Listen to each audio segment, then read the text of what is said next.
Hi folks, this is All the Fruit and welcome to the island of Tenerife, where sandstorms follow rainstorms without a break. Yesterday we were drowning in rain, some mild flooding occurred. This morning or this noon, about 2 hours ago, I wanted to go to the beach, but had to stop for some, mild rain. Then after I waited for about 1 hour for the rain to stop, I took the bus to the beach, and when I approached the Anaga mountains, which are protecting the beach from the north, I saw that I didn't see anything, or the nearby hills were covered, the nearby hills were almost invisible, and the further remote hills were completely invisible. So I thought, oh no, the next heavy rainstorm is coming. And then when I approached, I noticed, it's no rainstorm. It's freaking sand. Right here between those palm trees, you should be able to see the main Anaga Ridge after all those hills. Nope, you cannot see it. There is a half visible hill in the background, which is less than 2 or 3 kilometers away. And even the hills over the beach are quite covered in Sahara dust. Look at that. Here the ground is still wet, where it's a bit protected by the trees. As you can see out there, where no trees are protecting the ground from the wind and from the little sun, where right now there is no sun but wind, the sand is completely dry. But here around the trees, it's still pretty wet. And yet we have the next sandstorm.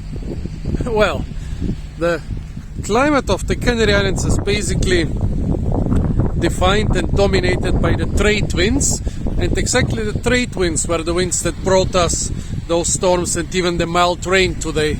But when I checked on the rain radar this morning, the trade winds were dominating the Canary Islands weather. The air and the mild and the slight rain was coming from the northeast. The trade winds bring a lot of water, a lot of rain to the Canary Islands, which are on the same latitude and actually not very far away from the Sahara Desert, and enable a lush vegetation and lush agriculture on the islands. But from time to time we are getting reminded that we are actually not very far away from the Sahara Desert, when the Sahara winds strike from the southeast. Oh, what's that? Nice little gecko. Oh, how cute. Hope you are alive and well, buddy. Well, and I don't think I've ever seen them follow each other without any break. Look at that. An hour ago it was still raining, and now we cannot clearly see the ships moored just 1 or 2 kilometers outside the beach. Well, as the trade winds bring rain and life to the islands, the Sahara wind unfortunately kind of a bit takes it away. It will give you higher temperatures, but especially in summer. It will give you dry weather, which the tourists kind of like, but it will not give you rain, it will not give you sun. So you can lie around on the beach, but you will not get sunburned, which might be good or might be bad. Crazy.